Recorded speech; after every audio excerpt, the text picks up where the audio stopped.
नमस्कार दोस्तों, आर्य सक्सेस मंत्र में आपका बहुत बहुत स्वागत है। झारखंड समान ज्ञान का यह सेट 52, इससे पहले हम लोग सेट 51 तक पढ़ चुके हैं। अगर वीडियो नहीं देखे तो डिस्क्रिप्शन में जाइए, वहाँ आपको लिंक मिल जाएगा, वहाँ से जाकर आप देख सकते हैं। प्रत्येक सेट एमसीक्यू टाइप का होता है, जिसमें कि टॉप 20 क्वेश्चन है, जो कि एग्जाम बेस्ड है। यानी एग्जाम में जिस तरह के प्रश्न पूछे जा रहे हैं उसी का ये कलेक्शन है। यह सेशन एससी सीजीएल, झारखंड दरगाह, झारखंड पुलिस, उत्पाद सिपाही, जेटेट और भी आगामी जितने भी झारखंड संबंधित एग्जाम सभी एग्जाम के लिए बहुत ही महत्वपूर्ण है। इसलिए हर एक वीडियो को आप जरूर देखिए, क्योंकि आपको ज़्यादा टाइम नहीं लगेगा, 10 से 15 मिनट आपको मात्र टाइम लगेगा। तो सेशन को शुरू करते हैं। पहला प्रश्न लेते हैं कि दिसंबर 2004 से जुलाई 2009 तक झारखंड में सबसे लंबे समय तक पद पर बने रहने वाले राज्यपाल कौन थे।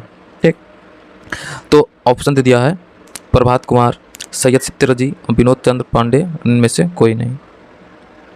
तो क्वेश्चन को अच्छे से पहले समझना है कि क्वेश्चन बोला कि 2004 से 2009, ध्यान देना 2004 से 2009 तक। अगर ये डेट नहीं रहता तो ध्यान देना कि सबसे अभी तक जो है, ध्यान देना कि ये क्वेश्चन अगर पूछ सकता हो सकता है एग्जाम में कि इस तरह पूछ सकता है, झारखंड का सबसे लंबा, झारखंड का सबसे लंबे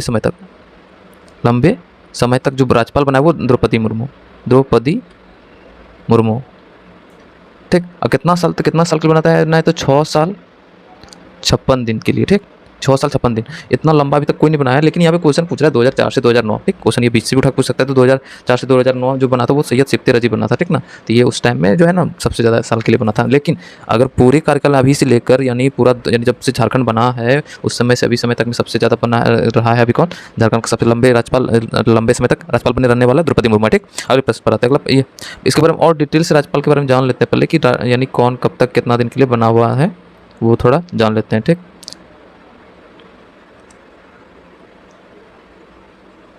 तो प्रभात कुमार यानी पहला राज्यपाल, झारखंड का पहला राज्यपाल प्रभात कुमार, जो कि 15 नवंबर 2000 ईस्वी से 3 फरवरी 2002 तक रहे थे, यानी 1 साल 80 दिन के लिए बने थे। ठीक ना, उसके बाद विनोद चंद्र पांडे ये अतिरिक्त प्रभार में था। ठीक, तो ये 4 फरवरी 2002 से 14 जुलाई 2002 तक, यानी 160 दिन के लिए।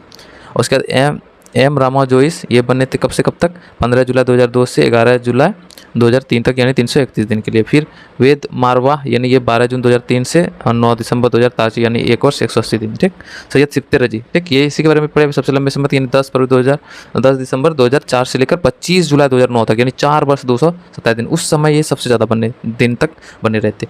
के शंकर नारायण ये बने थे 26 जुलाई 2009 से 21 जनवरी 2010, यानी 179 दिन मात्र। ठीक, MOH फारूक यानी MOH फारूक ये जो बने थे 22 जनवरी 2010 से 3 सितंबर 2011 तक, यानी 1 वर्ष 224 दिन के लिए बने थे। ठीक ना, उसके बाद सैयद अहमद यानी ये बने थे 3 वर्ष यानी 255 दिन के लिए, यानी 4 सितंबर 2011 से 2015, ये इसका भी कार्यकाल थोड़ा सा बड़ा है। ठीक, उसके बाद फिर है द्रौपदी मुर्मू, ये बने थे कब से, 18 मई बनी थी ये, 18 मई 2015 से 13 जुलाई 2021 तक, यानी 6 वर्ष 56 दिन, जो कि अभी वर्तमान में कौन है, हमारे देश के राष्ट्रपति है। ठीक, उसके बाद रमेश बैस ये कब से कब तक बने थे, यानी ये 1 वर्ष 218 दिन, यानी 14 जुलाई 2021 से 17 फरवरी 2023 तक। और अभी वर्तमान में कौन है, तो CP राधाकृष्णन 18 फरवरी 2011 से अभी तक पदभार में है, और पद धारण किए हुए हैं 208 दिन तक बने हुए हैं अभी तक। ठीक, तो अब देखते हैं कि इसका यानी कौन सा कितना नंबर का है वो भी देख लेते हैं। तो पहला नंबर का हमारा हो गया प्रभात कुमार, दूसरा नंबर का यानी अतिरिक्त प्रभार में थे, तीसरा नाम सुनेगा, तीसरा, चौथा में सैयद सित्तरजी, पाँचवा, छठा, सातवां। तो इसका भी नाम काउंट किया जाएगा, क्योंकि ये भी तो अतिरिक्त प्रभार में बने थे। तो ये हो जाएगा हमारा, दूसरा हो जाएगा, तीसरा, चौथा, पाँचवा, छठा, सातवां, आठवां, नौवां, 10वां, अभी 11वां जो है CP राधाकृष्णन है। अगले प्रश्न पर आते हैं हम लोग। दूसरा प्रश्न कि झारखंड के सर्वाधिक अवरक खाने किस जिले में पाए जाते हैं। तो ऑप्शन देते हैं कोडरमा, लातेहार, गढ़वा, पलामू। तो सबसे ज़्यादा जो यानी हमारे यहाँ जो अवरक की सबसे ज़्यादा किस जिले में पाए जाते हैं, तो कोडरमा में, यानी ये नंबर हमसे सही होगा। नेक्स्ट प्रश्न पर आते हैं कि झारखंड में पृथकवादी आंदोलन की शुरुआत मुख्यतः कब से मानी जाती है। ऑप्शन दे दिया मुगलों के इस क्षेत्र में प्रवेश के साथ ही, या फिर अंग्रेजों के इस क्षेत्र में प्रवेश के साथ ही, या फिर बंगाल से जो अलग होकर बिहार उड़ीसा प्रांत जो बना था, तो यानी उसके समय, या फिर इनमें से कोई नहीं। तो यानी जो झारखंड में पृथकवादी आंदोलन जब प्रारंभ हुआ था ना, बंगाल से जो होकर बिहार उड़ीसा प्रांत जो अलग हुआ था, तो बिहार उड़ीसा प्रांत कब अलग हुआ था, 1912। तो उसी के आसपास से जो है ना झारखंड में पृथकवादी आंदोलन भी मूलतः उसी समय से प्रारंभ ऐसा माना जाता है। ठीक, तो अगले प्रश्न पर आते हैं, यानी इसका सी का आंसर। चौथे प्रश्न में गोपाल राय किस विद्रोह से संबंधित थे। ऑप्शन है चेरो विद्रोह, भूमिज विद्रोह, मुंडा विद्रोह, संथाल विद्रोह। तो गोपाल राय जो है ना वो चेरो विद्रोह से संबंधित है, यानी ए नंबर हमसे सही होगा। नेक्स्ट प्रश्न पर आते हैं। 15वां प्रश्न है कि Jharkhand tourist home stay scheme की शुरुआत कब हुई थी? ऑप्शन दे दिया है 2006, 2007, 2008, 2009। तो आपको बताना है कि कौन से टाइम में ये शुरू हुआ था। तो झारखंड में जो है home tourist home stay scheme जो हुआ था वो 2009 में शुरुआत, यानी डी नंबर आंसर सही हो जाएगा। राजमहल ट्रैप बोल रहा है कि किस चट्टान से निर्मित है? ऑप्शन दे दिया ग्रेनाइट, नीज, बेसॉल्ट, ए और बी दोनों। तो यार महल ट्रैप याद रखना कि वो बेसॉल्ट चट्टान से, यानी सी नंबर आंसर सही हो जाएगा। सातवां प्रश्न लेते हैं, किस वर्ष बोल रहा है बिहार प्रांत को बंगाल से अलग किया गया था? बिहार प्रांत को भी तुरंत बताया है इसके बारे में। ऑप्शन दे दिया 1910, 1912, 1914, 1916। तो 1912 में अलग किया गया था बिहार प्रांत को, जो है ना बंगाल से अलग किया गया था। ठीक, तो यानी याद रखना कि बी नंबर आंसर यानी 1912। नेक्स्ट प्रश्न पर आते हैं। 8वां प्रश्न है कि 1916 ईस्वी में छोटा नागपुर में कितने इक्वर्ड स्टेट थे? मतलब इसका समझना, छोटा नागपुर यानी ब्रिटिश शासनकाल में छोटा नागपुर जो एरिया था वो बड़ा था। उसमें क्या था? सीजी छत्तीसगढ़ का भी हिस्सा था, झारखंड का भी हिस्सा था और बंगाल का भी हिस्सा था। ठीक ना, तो ये पूरा हिस्सा है, मान लो कि ये पूरा जो है छत्तीसगढ़ का हिस्सा, यानी पूरा छोटा नागपुर का हिस्सा है। इसी में क्या छोटे छोटे राजवाड़ थे, तो यानी इसको स्टेट, इंकवर्ट स्टेट उसी को बोलते। ठीक, तो वो इंकवर्ट स्टेट कितना सब था, ये यानी क्वेश्चन समझने में आ गया होगा आपको कि छोटा नागपुर का जो उस समय एरिया था वो बहुत बड़ा एरिया था। उसमें छत्तीसगढ़ का भी कुछ एरिया मिला हुआ था, झारखंड का भी और बंगाल का भी। ठीक, तो इस एरिया में बोला कितने इंकवर्ट स्टेट थे, यानी अंग्रेज के शासनकाल में कितने छोटे छोटे राजवाड़ थे, यानी कितना सब थे। तो ऑप्शन दे दिया है 32, 34, 33, 35। तो टोटल जो है ना 35 इंकवर्ट स्टेट थे, ये याद रखना, इंकवर्ट स्टेट। डी नंबर आंसर सही होगा। नेक्स्ट प्रश्न पाते हैं। 9वां प्रश्न है कि संथाल विद्रोह के नेता कौन थे? ऑप्शन दे दिया है सिद्धू कानू, चांद भैरव, जतरा और तेलंगा खड़िया और भी दोनों। तो संथाल विद्रोह का जो नेता थे सिद्धू कानू, चांद भैरव, यानी ए और बी दोनों। डी नंबर आंसर सही होगा, यानी ये दो चारों थे, सिद्धू कानू, चांद भैरव चारों भाई थे। ये चारों भाई संथाल विद्रोह के नेता थे। ठीक, अगर ऑप्शन में चांद भैरव नहीं रहता तो सिद्धू कानू सिर्फ होता। नेक्स्ट प्रश्न पाते हैं हम लोग। 10वां प्रश्न की नथु नृत्य जो है किससे के द्वारा किया जाता है? ऑप्शन दे पुरुषों द्वारा, महिला द्वारा, ए और बी दोनों द्वारा। इनमें से कोई। नथु नृत्य जो है ना वो पुरुष प्रधान नृत्य, यानी ए नंबर आंसर सही होगा, पुरुषों द्वारा। 11वां प्रश्न पर हम लोग ले लेते हैं कि छोटा नागपुर संथाल परगना आदिवासी सभा जो कि स्थापना 1938 में हुआ था, ये याद रख लेना है। और इसका संस्थापक कौन था पूछा जा रहा है क्वेश्चन। ऑप्शन दे दिया शिबू सोरेन, जतरा उरांव, थियोडोर थियोडोर सुरीन और उसके बाद फिर कार्तिक उरांव। ठीक, तो याद रखना है कि छोटा नागपुर संथाल परगना आदिवासी सभा का जो संस्थापक था वो थियोडोर सुरीन थे, यानी सी नंबर आंसर सही हो जाएगा, थियोडोर सुरीन। नेक्स्ट प्रश्न पर हम लोग आते हैं अब। 12 नंबर क्वेश्चन है कि सरदारी आंदोलन के दौरान 1881 ईस्वी में किस ईसाई नेता ने छोटा नागपुर को मुंडाओं का देश घोषित करते हुए नागवंशियों का पुरानी राजधानी दोसागढ़ में झंडा फहराया था?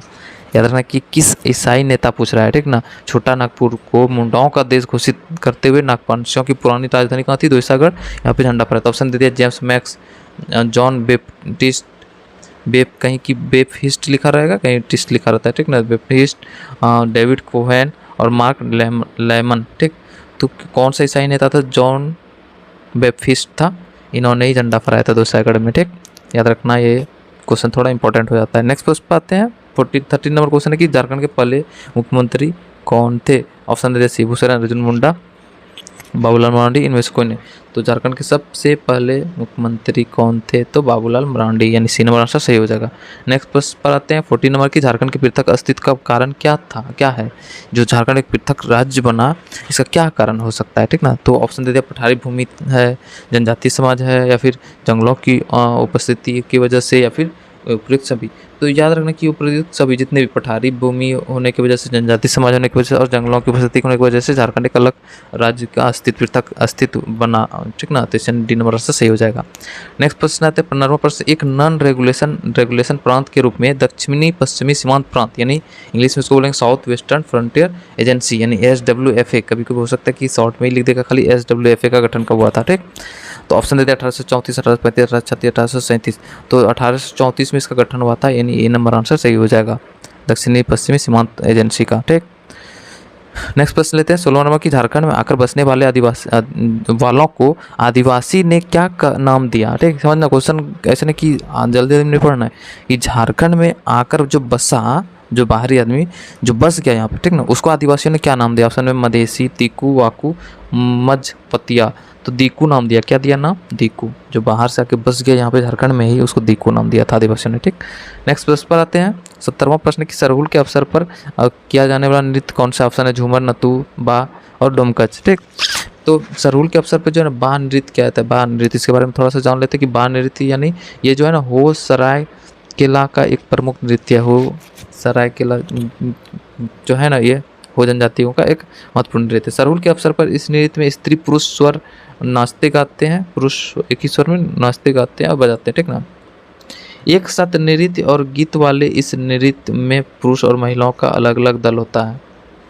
मतलब अलग, इधर पुरुष का दल होता है, ठीक, इधर स्त्री का दल होता है, एक साथ इस तरह से करके ये बाल नृत्य होता है। ठीक, नेक्स्ट प्रश्न पर आते हैं। 18वां प्रश्न है कि छोटा नागपुर काश्तकारी नियम कब पारित हुआ था? तो 11 नंबर याद रखना कि 1908 को। 1908 को। कितना धारा है टोटल? धारा है 200, टोटल 271 धारा, और अध्याय टोटल कितना है? अध्याय टोटल 19 अध्याय है छोटा नागपुर काश्तकारी अधिनियम। ठीक, कब लागू है? 11 नंबर 1908। तो यहाँ ऑप्शन के अकॉर्डिंग क्या हो जाएगा? 1908 से सी नंबर आंसर सही हो जाएगा। नेक्स्ट प्रश्न पर हम लोग आते हैं कि दीवानी कानून संहिता किस वर्ष लागू किया गया था? दीवानी कानून संहिता बोला कि किस वर्ष लागू किया था? ऑप्शन देता है 1858, 1859, 1860, 1861। तो दीवानी कानून जो है, तो वो जो है दीवानी कानून संहिता याद रखना थोड़ा इंपॉर्टेंट क्वेश्चन हो जाता है, क्योंकि ये क्वेश्चन बार बार रिपीट नहीं किया जा रहा है। दीवानी कानून संहिता जो है ना वो 1859 में लागू किया गया था, यानी बी नंबर आंसर सही हो जाएगा। इस सेट का लास्ट प्रश्न देखते हैं कि यूल रूल जो कि 1858 में लागू किया गया था, झारखंड के किस क्षेत्र में लागू किया गया था? तो ये पहले क्वेश्चन बनता है कि यूल रूल कब लागू हुआ था? 1858 ईस्वी में। कब हुआ और किस प्रांत में हुआ? तो ऑप्शन दे दिया वीरभूम, सिंहभूम, तमाड़, संथाल परगना। तो ये जो लागू हुआ था ये संथाल परगना में हुआ था, यानी डी नंबर आंसर सही होगा। ठीक ना, ये था टॉप 20 क्वेश्चन। आपको कैसा लगा आप कमेंट बॉक्स में जरूर लिखिएगा।